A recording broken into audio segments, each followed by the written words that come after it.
a research paper, our usual reaction would be, it's difficult, or how do we begin? And for the students, sometimes they do not have an idea at all.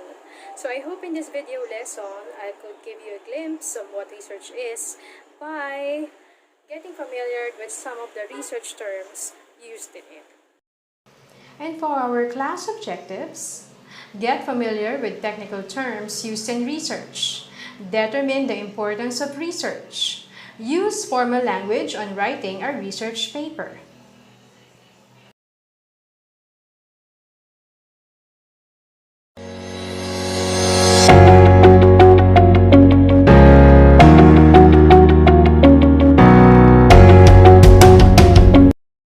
Research is the process of solving problems and finding facts in an organized way. Sometimes, research is used for challenging or making contribution to generalized knowledge. Additional knowledge can be discovered by proving existing theories and by trying to better explain observations.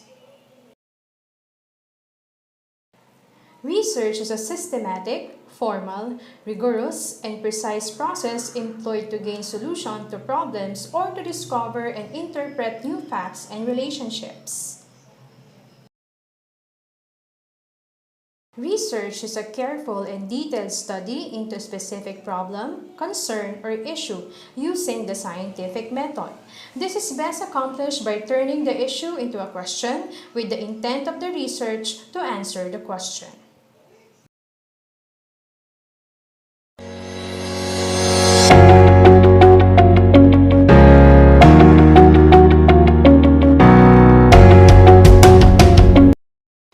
Abstract.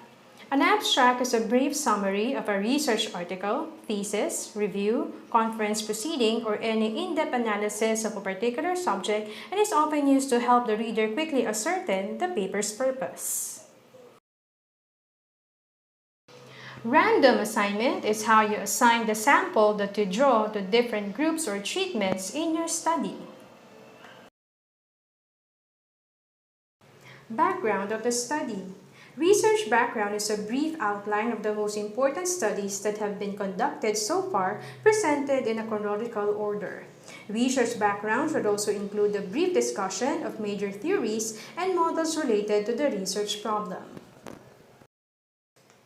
Cause and effect. Cause and effect refers to a relationship between two phenomena in which one phenomenon is the reason behind the other. The term effect has been used frequently in scientific research. Conclusion. The conclusion is intended to help the reader understand why your research should matter to them after they have finished reading the paper.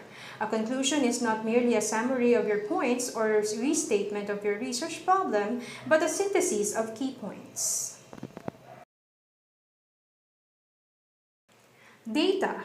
Research data is any information that has been collected, observed, generated, or created to validate original research findings. Although usually digital, research data also includes non-digital formats such as laboratory notebooks and diaries.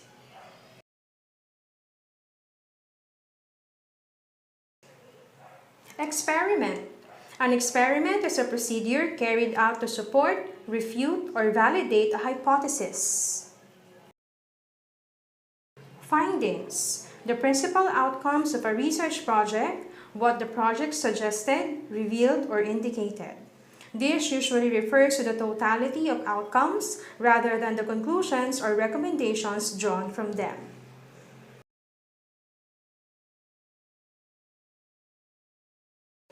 Hypothesis. A hypothesis is a specific statement of prediction. It describes in concrete rather than theoretical terms what you expect will happen in your study. Not all studies have hypotheses.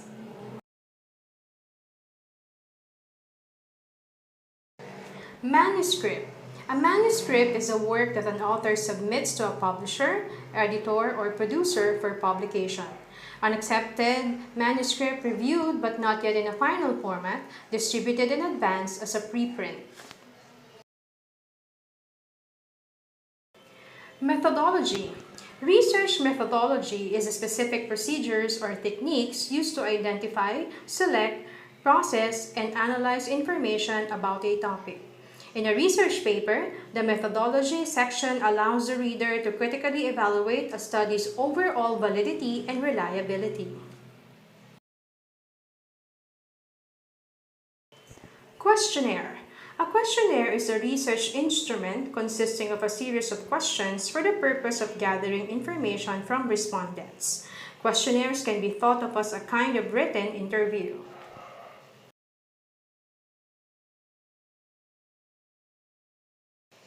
Recommendation.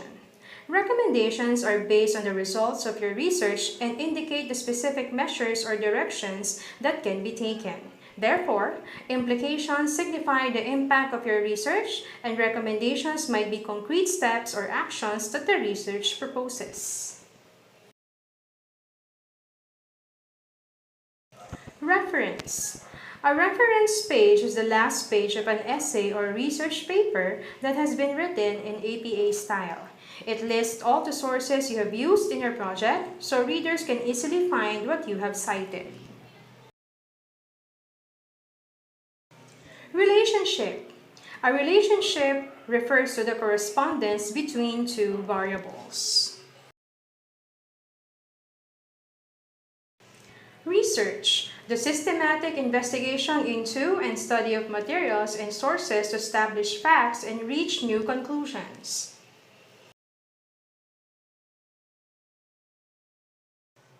Research question. A research question is an answerable inquiry into a specific concern or issue. It is the initial step in a research project. Research problem.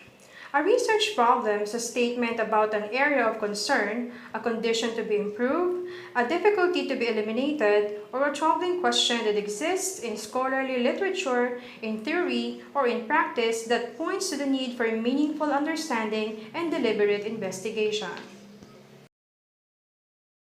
Researcher. A researcher is someone who conducts a research. Scope and limitations. Scope and limitations are two terms that address the details of a research project. The term scope refers to the problem or issue that the researcher wants to study with the project. Limitations is a term used for constraints that impact the researcher's ability to effectively study the scope of the project. Solution. Answers suggested or implemented to try and solve a question or problem. A solution can be either simple or complex and may require few resources or many resources. A statistical tool.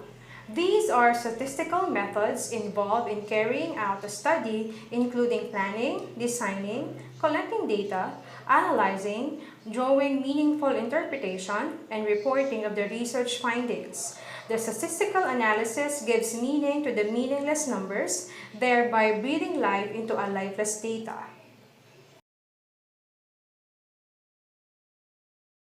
Title. The title summarizes the main idea or ideas of your study. A good title contains the fewest possible words that adequately describe the contents and/or purpose of your research paper. Validity. Validity refers to how accurately a method measures what is intended to measure. If research has high validity, that means it produces results that correspond to real properties, characteristics, and variations in the physical or social world. In writing parts of your research paper, remember to use formal language all throughout its development. Remember the following conventions. Do not use contractions. Contractions or shortened form of words are used in very informal or conversational types of writing. In your research paper, words should not be contracted. Ain't, it's far too informal and not considered proper grammar. Could've, would've, should've, they can make the writing awkward, and writing this out sounds the same as a contraction, so use the two-word version. Do not use abbreviations. Text messages use a lot of abbreviations and short codes. Never abbreviate words in your paper because it is a formal document. Words must be spelled out correctly. Introducing acronyms.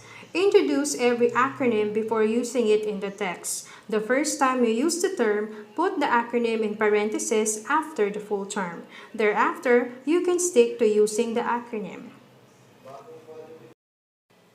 Do not introduce an acronym unless you will use it in a minimum of 3 or 4 times. If it only appears once or twice, write out the full term. If you use a lot of acronyms in the document, you can also introduce them in a list of abbreviations.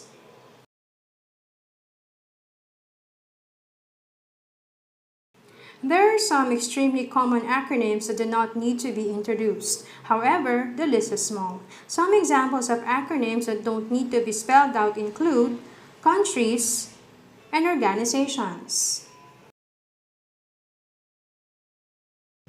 terms in science and technology, and Latin abbreviations. Use the third-person point of view in presenting your paper. The third person is used in writing formal documents. It provides a more objective tone to the paper. Avoid using the first person and second person points of view. You may refer to yourself as the researcher.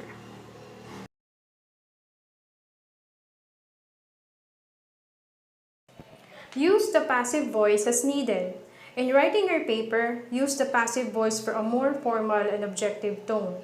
The passive voice lends an impersonal tone which is perceived to be formal, but can make the text wordier and more difficult to understand, especially when used in long sentences. Until recently, this tone was considered favorable for scientific writing, and authors were advised to strictly avoid using the active voice, especially the use of I and we in their academic research papers. Try to compare the two examples. The first one is in the active voice and the second one is in the passive voice.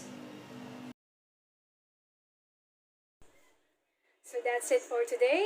I'll see you again here on